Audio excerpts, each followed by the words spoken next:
Hello and welcome into another episode of Timekeepers, a show about dope watches. In today's video, we'll be talking about an incredibly special watch from SevenFriday in the PS2 02. Now, often in this series, I have some sort of metaphor or inspirational backstory about the watch that I try to tie into the art of musicianship or the drum industry in some way. And while we may get to such a metaphor, in the case of this watch, it's a little bit simpler. This was just a watch that blew me away from the moment that I saw it. In this video, I'll tell you everything you need to know about SevenFriday's PS2 02, and I'll also make an attempt to illustrate why this watch just knocked my socks off from day one. I'm Adam the Orlando Drummer, and this is Timekeepers Episode 9. Let's get into it.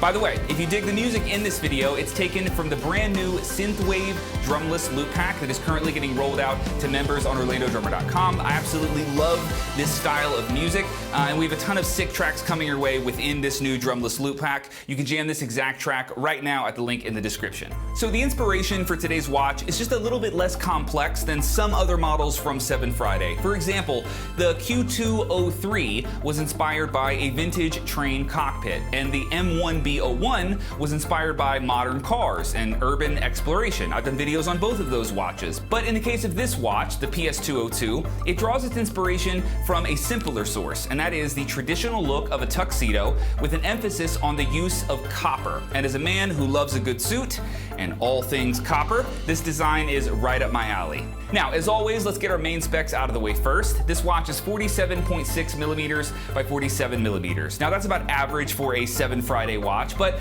for those accustomed to anything smaller, you'll definitely feel the size in a good way. She is solid, and that's exactly how I like my watches. Just light enough to forget that you're wearing them, but heavy enough to know that you aren't wearing a Fossil. And no shade on Fossil, but you aren't gonna find this watch at Target. Come on now. The entire case and bezel of this watch are stainless steel with a gunmetal finish. And the gunmetal is likely the most masculine part of this watch. And you can also find that gunmetal featured on the buckle and the crown of the watch. That SevenFriday logo engraved on the crown is always a nice touch. But for every bit of masculinity that the gunmetal accents offer, we also have all sorts of fancy upgrades to spice this thing up. Inside of the 5-level interface, we have many lighter textures and colors happening. The opaque white dial ring brings a brightness to this piece, much how the white undershirt of a black tuxedo does. It just sort of pops through some of the sharper features of the watch, and it balances things out nicely. Now, inside of this complex dial, you'll find all sorts of things to look at. We've got rhodium, plenty of copper, a bit more gunmetal, and tons of textures like metal brushing and sandblasting. And these things genuinely take minutes of your time to fully appreciate. This is by all means a watch that you have to stare at for a bit just to get the full picture. Now, I love that this dial is skeletonized or stripped down in such a way as to subtly show the engine's movement, but not to the point of overkill. You can definitely see the piece at work, but it's not distracting or obnoxious by any means. Even the second style, which is the most visibly active component of the watch face, is treated with that same opaque white finish as the background. And this draws slightly less attention to it than it potentially could. And that, my friends, is the definition of classy. Now, the case back of the PS2 02 is polished stainless steel, and like all SevenFridays, you'll find an NFC chip that's embedded behind the globe of that case back. And that means that you can use the SevenFriday mobile app on iOS or Android. You can scan your watch and confirm its authenticity. Now, not only can you confirm your ownership of a genuine SevenFriday with an NFC chip, but within the SevenFriday app, you can also claim your own authenticated NFT, and that's tied to this exact watch, the one that you own.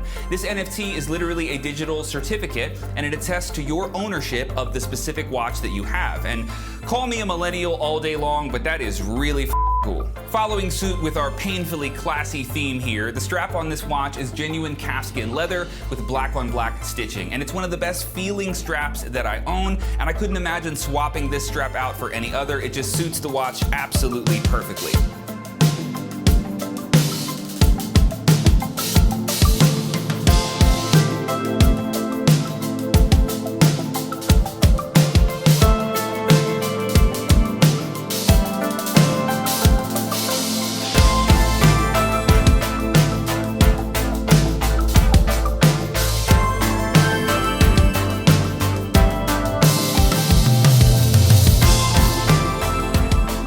I've yet to discuss the standout feature of this watch, which is the animation ring, or the side of the watch case. The side of this watch features copper and brass, which have been forged together to create this incredibly unique pattern. You've likely seen this pattern referred to as the Damascus technique. Now, my first introduction to this metallurgy technique was actually through the knife world. If you're at all interested in going down a very masculine YouTube wormhole, you will love the subculture of bladesmiths. These are frequently just guys in their garages who have developed these incredible skill sets pertaining to metalworking, and they can make some mind-blowingly cool knives, axes, swords, and all sorts of insane weaponry. And yes, it's pretty nerdy, but it's a really fun way to kill a few hours, and I've linked a few of my favorite YouTube bladesmiths in the description below. These videos are highly addicting. You've been warned. Now, there are two things about this Damascus technique that make it so desirable, aside from the cool history of the technique, which we're not going to go into today. The first thing that makes the Damascus technique so cool is that every design is unique. Just like the complexity of a wood grain,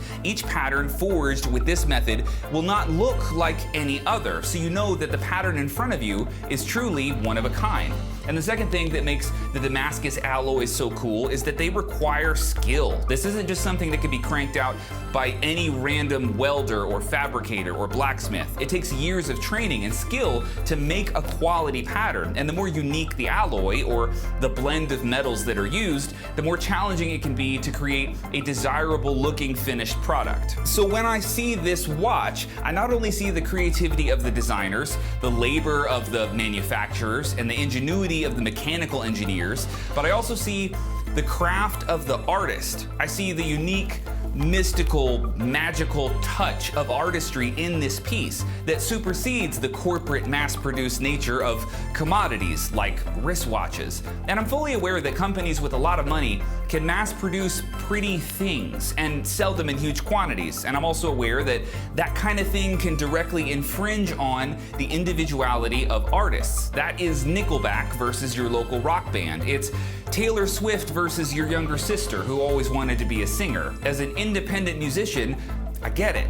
But what I love about this specific watch is that it touches both worlds. It is an expensive, somewhat mass-produced watch that screams class and luxury. That's exactly what it is. But it also includes this nod to organic, uninhibited, pure artistry, something that can't be tainted or manipulated, something that requires that humans work side by side with nature to create something stunningly beautiful and wholly unique. To me, these Damascus patterns aren't just a creation of the human mind as much as they are a human discovery of something that was already hidden in nature. We didn't make this, we found it.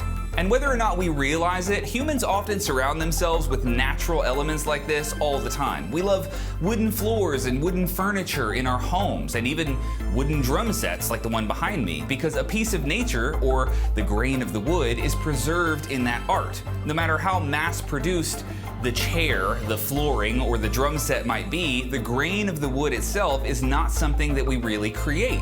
We discovered it, and then we worked with it to make something beautiful. And the same concept applies to marble countertops, animal skins, or even the use of water or sand or plants inside of art. As much as we're drawn towards creativity, we're also drawn towards the things that we ultimately do not create at all. In so many ways, we're still attracted to the world just as we found it. I think this is one of the things that makes art pieces, just like this watch, so fascinating. It's a balance of human creativity, mass-produced classiness, and untamed nature, all sitting right on your wrist. Thanks for watching, guys. I'm Adam here, the Orlando drummer, and I will catch you in the next one. Something later. I could do to help you let go of it, because